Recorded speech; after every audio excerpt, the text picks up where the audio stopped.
Ya, Assalamualaikum warahmatullahi wabarakatuh. Jumpa lagi pada pertemuan ke-14 ya. Dalam pertemuan ke-14 ini, kita akan melihat instrumen penelitian. Nah, apa saja sih instrumen penelitian itu? Nah, di sini kita lihat ada transformasi data menjadi informasi ya. Data yang kita punya, kita diolah, kemudian menjadi informasi atau kita simpulkan.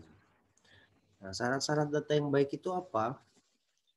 Data harus akurat,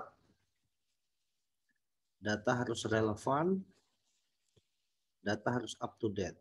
Nah, kalau dikatakan akurat ini harus ini ya, tepat ya. Data itu harus tepat sesuai dengan apa tujuan dan masalah yang kita teliti. Kemudian kalau data itu harus relevan adalah data itu harus sesuai dengan kebenaran ya. Sesuai dengan kenyataan. Nah, jadi data itu selain dia harus tepat dengan apa yang ingin kita teliti atau akurat, data itu juga harus sesuai dengan kebenaran. Jadi jangan data itu data palsu, data tidak benar, atau data yang uh, masih tidak bisa dibenarkan ya, masih mengambang. Nah, itu ya data yang relevan. Kemudian data itu harus up to date. Up to date itu artinya terkini. Nah, harus sesuai dengan perkembangan saat ini. Jangan sampai data itu sudah daluarsa atau basi, tidak lagi sesuai dengan perkembangan zaman atau perkembangan informasi yang dibutuhkan. Jadi syarat-syarat data yang baik itu ada 3, akurat, relevan, dan up to date. Nah, jadi transportasinya dari mengumpulkan data, diolah, kemudian disimpulkan berupa informasi. Jadi berubah ya, data itu akhirnya menjadi suatu informasi atau kesimpulan. Nah, pembagian data menurut cara memperolehnya. Di sini ada data primer. Ya. Jadi bagaimana sih memperoleh data? Data primer itu data pokok. Biasanya ada dalam metode penelitian kita di dalam bab metode di dalam skripsi atau penelitian kita itu ada data primer adalah data yang dikumpulkan sendiri oleh peneliti langsung dari sumber utama. Nah, biasanya kalau hukum itu dari undang-undang apa saja, atau kalau ilmu sosial itu melihat dari uh, masalah mana saja, fakta mana saja, sumber orang-orang mana yang terpercaya. Nah, jadi data pokok ya, data primer ini. Yang mana yang masalah yang akan diteliti itu sumber utamanya apa. Kemudian sekunder. Sekunder ini data yang diterbitkan atau digunakan oleh organisasi yang bukan pengolahnya, tapi dia terkait ya. Jadi kayak seperti data data pendamping. Nah, jadi misalnya masalahnya di desa, kita lihat sumbernya dari kecamatan, dari dinas-dinas terkait. Nah, ini yang sebenarnya mengetahui juga masalah tersebut, tapi bukan merupakan sumber utama, tapi dapat kita ambil juga datanya, infonya ya. Pembagian data menurut sumber, data internal, ya, ada data eksternal. Kalau data internal ini data yang berasal dari instansi mengenai kegiatan lembaga itu sendiri. Jadi memang internal itu data asli di dalam ya. Data di mana penelitian itu didapatkan langsung di tempat pokok masalahnya. Nah, data eksternal ini data yang berasal dari luar. Nah, misalnya data-data yang uh, punya pengaruh namun bukan merupakan pokok utama. Jadi data luar ya. Nah, ada yang internal, ada yang eksternal. Sumber internal ini biasanya yang menjadi pokok langsung di dalamnya. Eksternal ini biasanya yang terkait, pihak-pihak terkait ya. Kemudian pembagian data menurut waktu. Ada time series. Nah, time series ini data yang dikumpulkan dari waktu ke waktu pada satu objek dengan tujuan untuk menggambarkan perkembangannya. Nah, data time series ini data yang dikumpulkan dari waktu ke waktu pada satu objek dengan tujuan menggambarkan perkembangannya. Kemudian ada data cross section. Nah, data cross section ini data yang dikumpulkan pada satu waktu tertentu ada beberapa objek dengan tujuan untuk menggambarkan keadaan. Kalau yang satu untuk menggambarkan perkembangan, yang satunya untuk menggambarkan keadaan. Jadi perkembangannya bagaimana? Apa sudah sesuai ya?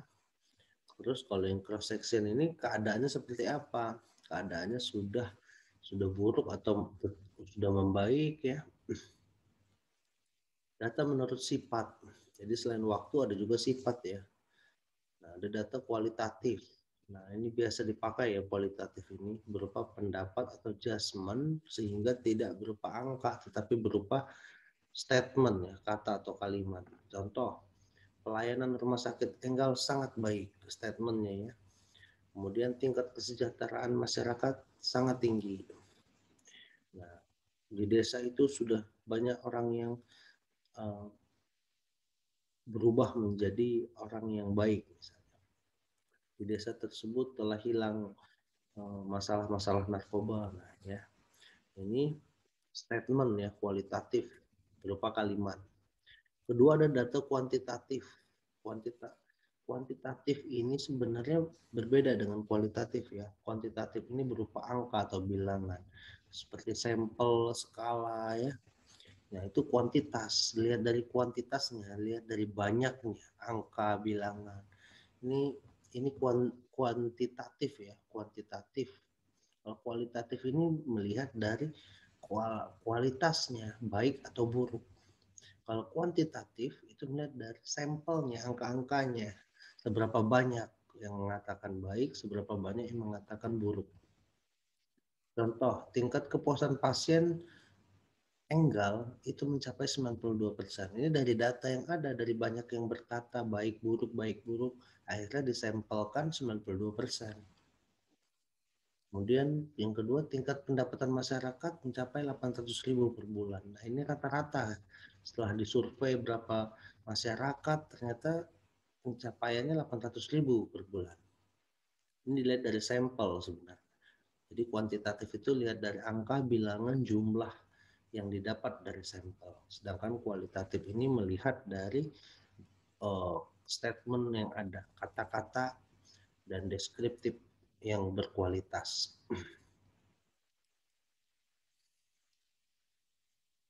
Nah, kemudian ada teknik ya, teknik tes, beberapa teknik dalam penelitian, khususnya bisnis ya. Ada teknik tes, ada teknik wawancara. Ini biasa dilakukan ya, teknik-teknik ini. Teknik tes digunakan untuk mengumpulkan data. Selain dites, dia juga diwawancara untuk mengambil data di mana peneliti berdialog, menggali informasi dari responden. Jadi kita juga bisa selain memberi kuesioner, tanya jawab, ada wawancara langsung atau mengetes langsung ya. Nah, wawancara penelitian ini memang ini contoh ya, sangat baik untuk melihat langsung keadaan di lapangan. Ini juga ada teknik observasi. Nah, teknik observasi ini merupakan teknik pengumpulan data menggunakan indera. Nah, indera penglihatan, perasa ya. Juga tidak hanya mengamat menggunakan mata saja, mendengar, mencium, mengecap, meraba, termasuk salah satu bentuk observasi. Jadi observasi itu kita merasakan langsung. Ya, apa yang terjadi, apa yang dialami, apa yang benar-benar kita lihat. Nah, ini memang panduannya, instrumen digunakan itu adalah pengamatan langsung. Nah, ini observasi ya, hasil pengamatan kita sendiri. Kemudian juga ada teknik angket atau kuesioner. Nah, kuesioner ya. Kuesioner ini metode datanya dilakukan dengan pertanyaan. Ada yang terbuka, ada yang tertutup. Dan kuesioner itu pasti untuk mendapatkan jawaban. Misalnya dalam kuesioner terbuka ini ada bagaimana pendapat Anda tentang harga barang. Langsung ditanya. Kalau kuesioner tertutup biasa kita hanya memberi pertanyaan di dalam kertas. Bagaimana pendapat Anda tentang barang? Jadi tinggal di checklist saja. Nah, kalau yang terbuka ini langsung ditanya, kalau yang tertutup ini memakai kertas, jadi tidak tahu siapa orangnya, semua dibagikan. Nah, itu saja mungkin kawan-kawan untuk materi selanjutnya terkait kuesioner akan kita bahas langsung di materi terakhir, kuesioner dan pinjol pustaka ya. Terima kasih. Wassalamualaikum warahmatullahi wabarakatuh.